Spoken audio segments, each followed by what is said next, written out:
Imagine spending $3 million on the car of your dreams only to realize that every time you drive it, it costs you $1,000 per mile.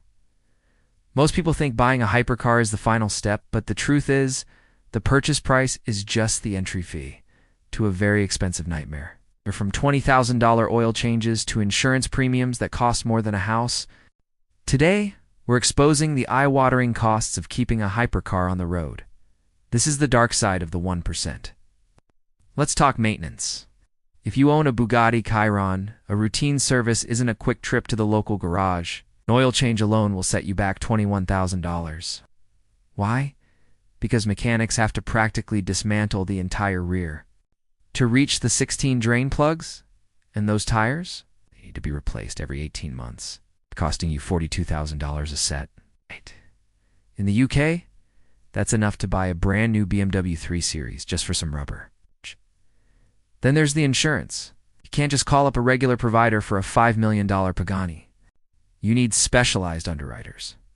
In the US, insurance for a hypercar can range from $30,000 to $50,000 every single year. And that's if you have a clean driving record. One small scratch on a carbon fiber bumper, that's an $80,000 repair bill. For many owners, the car stays in the garage simply because the risk of driving it is too expensive. You also can't just park these on the street. To maintain their value, hypercars need climate-controlled museum-grade storage to prevent the leather from cracking and the seals from leaking. And if you want to take your car from London to the south of France, you're not driving it, that would add too many miles and tank the resale value. You're paying $10,000 for an enclosed white glove transport service. You don't own the car owns you. The only saving grace? If you're lucky, the car appreciates. A Ferrari Enzo or a McLaren F1 is a better investment than gold, but for every car that goes up, there's a modern hypercar that loses $1 million in value the moment it leaves the showroom. It's a high-stakes gamble that only the world's elite can afford to play.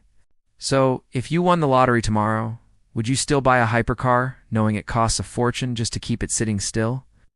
Or would you stick to something a bit more sensible? Drop your thoughts in the comments.